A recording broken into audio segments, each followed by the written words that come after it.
Okay, so let's talk about how to get second dates because I see a lot of you guys, especially after the first date, you get ghosted. Whether that's getting numbers from the street, whether that's going on dates from dating apps, doesn't matter. There are common mistakes that I see you guys making, and let's talk about that. Mainly, there are three things, and the first thing we need to touch on is who is more interested. Guys, the only thing you should remember out of the three is who is more interested than the other person. So if you are the person who's trying to do everything for her because she looks prettier than the girls you usually date, then it's lost. There's a reason why women don't want to see you, and the main reason why is because you're being a bit too needy.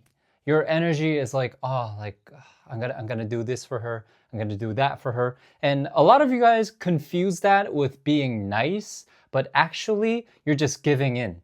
So there's a reason why women like playboys. It's because playboys always have the frame. They're always in abundance, so they never give out their energy, their power, whatever you want to call it. So yeah, the first thing you should be mindful of is differentiate being kind, being nice, from giving away all your power. Because if you're willing to do everything for her, she's not going to be interested. Because dating game is all about who is better than who. I really don't like to say this, but women want to date men that they don't have access to. They want men that's going to make her excited.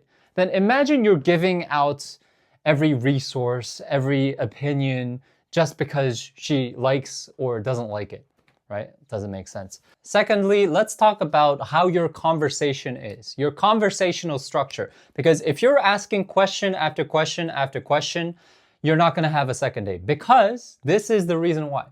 Women want men who can stir up their emotion. Let's say it one more time. Women want men who can stir up their emotion. So if you're only having a logical interaction, just asking question, answer, what difference does it have from being an interview? Okay? So only thing you should think about is stop asking too many questions. Oh, like, where are you from? What's your name? What do you like to do? No, too many questions. Too many question. What you want to do is stick to one conversational topic. For example, I asked her, what do you like to do? She likes to do skiing, whatever, like drinking coffee, whatever. What you want to do is just stick to that topic and try to do one of these two things. First thing, teasing. Second thing is flirting. So what happens when you tease or flirt?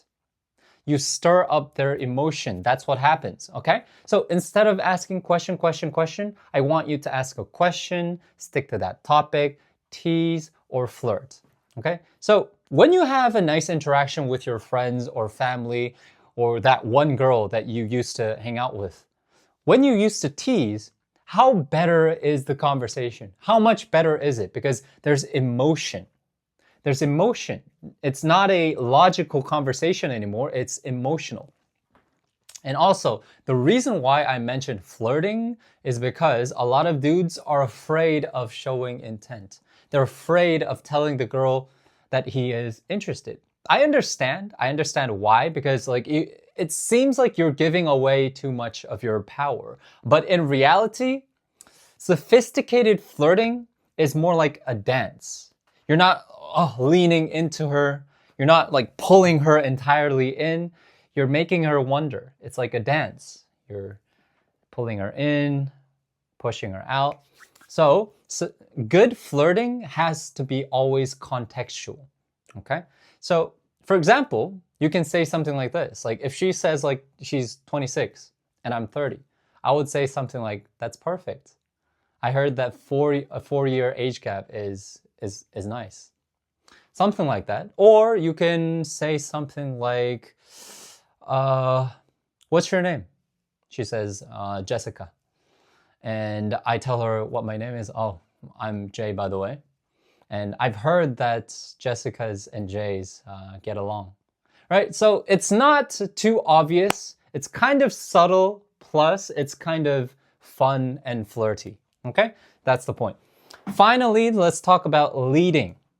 Leading. So a lot of you guys are scared. So what you tend to do is you leave the decision making up to her. It's like, she's like, oh, like, what should we eat? And you're like, oh, what do you like to eat? What do you not like to eat?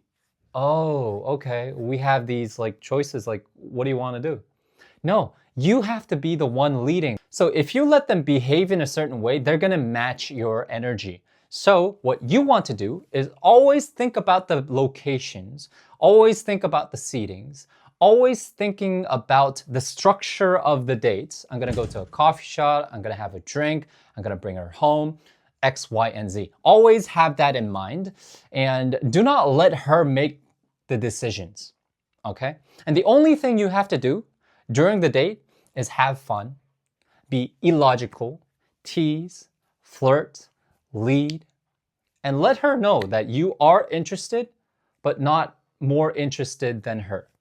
That's it. So guys, nowadays, what I'm trying to do is take less one-on-one clients because nowadays I feel like teaching in groups is way much more fun and I feel like it's more fulfilling. So if you're interested, click the link down below and I'll see you guys soon.